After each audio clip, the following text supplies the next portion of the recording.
अब हम लोग यहाँ पर चलते हैं, यहाँ रूट में दिया गया है। रूट में समझने के लिए थोड़ा आप लोगों को जैसे कि 9th क्लास या 8th क्लास में आते ही आप लोग को देखना पड़ेगा कि यहाँ पे 6 दे रखा है। आपने अगर पढ़ रहे हैं कि अगर √2 को √2 से मल्टीप्लाई करेंगे तो कितना आ जाएगा, 2 आ जाता है। ये भी देख रखते हैं कि √3 को √3 से मल्टीप्लाई करने पे कितना आ जा रहा है, 3 आ जा रहा है। उसी का हम लोग यहाँ पे यूज करेंगे। ओके, कैसे उसे देखिए। सबसे पहले यहाँ पे देखिए, क्योंकि x² है तो मैं x² लिख दिया हूँ। यहाँ पे 3√3 है। अब इसके जगह पे मैं एक ब्रैकेट का यूज करता हूँ। ओके, अब क्या किए हैं, यहाँ पे देखिए, यहाँ कांस्टेंट टर्म कौन है, आप देखिए कि कांस्टेंट टर्म यहाँ 6 है। अब आपको क्या करना है, 6 का फैक्टर निकालना है। 6 का अगर फैक्टर हम लोग करते हैं, 6 का फैक्टर करते हैं तो कितना आता है, 2 से लगाएंगे 3 आएगा, फिर 3 से लगाएंगे 1 टाइम में, यानी 2 और 3 को यूज करके हमें क्या लाना है, 3√3 लाना है। अब तो बहुत दिक्कत है, कैसे आएगा 3√3?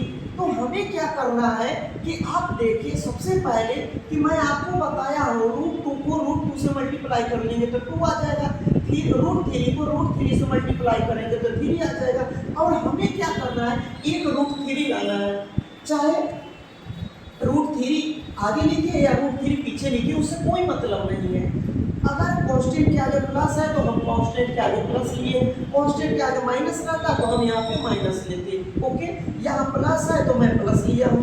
यहाँ पे देखिए 3√3 है, ऐसा हम लोग कर सकते हैं, यहाँ पे 2√3 लिया हूँ। क्या लिया हूँ, 2√3। यहाँ पे मैंने क्या लिया हूँ, 2√3, और यहाँ पे सिंपल 3 लिया हूँ। अगर आप लोग अलजेब्रा की ऐड पढ़े होंगे अच्छे ढंग से तो आप इसे ऐड करने पर देखे होंगे बचपन में कि यहाँ पे कुछ नहीं रहा है, इसका मतलब यहाँ पे 1 है।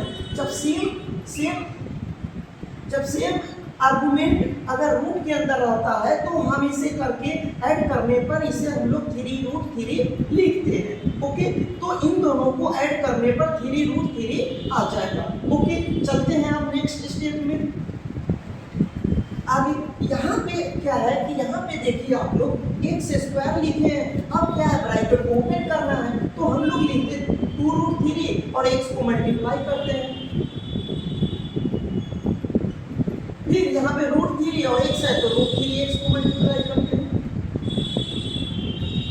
अगर आपको लग रहा है कि ऐड करने पर यह नंबर तो आ जा रहा है, लेकिन मल्टीप्लाई करने पर भी 6 आ जाना चाहिए, मल्टीप्लाई करने पर भी 6 आना चाहिए। तो आपको इधर साइड में मैं बता दे रहा हूँ, इसे देखिए, मल्टीप्लाई करने पर 6 कैसे आता है। आप देखिए कि 2√3 है और इनटू यहाँ पे 3 दिया गया है।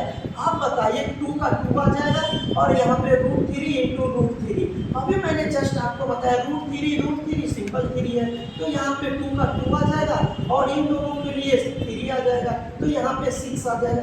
देखिए, ऐड करने पर 3√3, मल्टीप्लाई करने पर 6 आ जा रहा है। अब हमें क्या करना है, कॉमन लेना है दोनों से, इन दोनों से कॉमन लेना है और इन दोनों से कॉमन लेना है।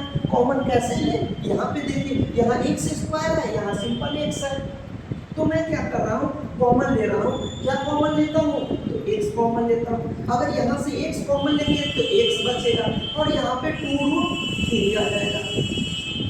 ओके, अब आपको यहाँ पे देखना है कि यहाँ पे प्लस में है तो मैं प्लस लिखा हूँ। दूसरा नेक्स्ट में हम लोग यहाँ पे देख रहे हैं कि नेक्स्ट कैसे होगा, तो इसे देखिए, यहाँ पे √3 है और x है प्लस 6 है।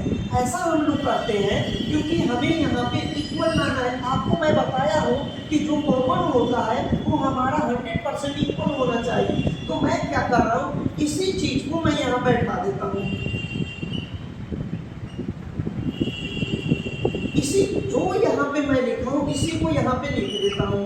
अब आप कहेंगे कि सर ये कैसे आया है, तो आप देखिए यहाँ पे x है, यहाँ √3x है, तो मैं √3 यहाँ पे लिख देता हूँ। अगर इन दोनों को मल्टीप्लाई करने पर तो √3x आ जाएगा। फिर दूसरी बार क्या कर लेंगे, इन दोनों को मल्टीप्लाई करने पर क्या 6 आएगा। अभी मैंने जस्ट आप लोग को बताया था, अभी मैंने जस्ट बताया था यहाँ √3 और 2√3 को मल्टीप्लाई करने पर कितना आता है 6 आता है। आप इसे फिर से देखिए, इन दोनों को मल्टीप्लाई कर लेंगे तो यहाँ पे √3 आता है और √3 आता है और यहाँ पे 2 आता है। तो √3 आता है और 2 यानी यहाँ पे 6 आ रहा है। यानी हमारा रिजल्ट जो है 6 था, ये हमारा कॉमन लिया गया 100% करेक्ट है। क्योंकि अब क्या करते हैं, जो कॉमन वैल्यू है दोनों में उसे फिर से कॉमन करके बाहर कर लेता हूँ। x प्लस 2√3, दूसरे वाले को क्या लिखते हैं, यहाँ x है तो x लिखते हैं, यहाँ पे √3 है तो √3 हो गया है। यहाँ पे 100%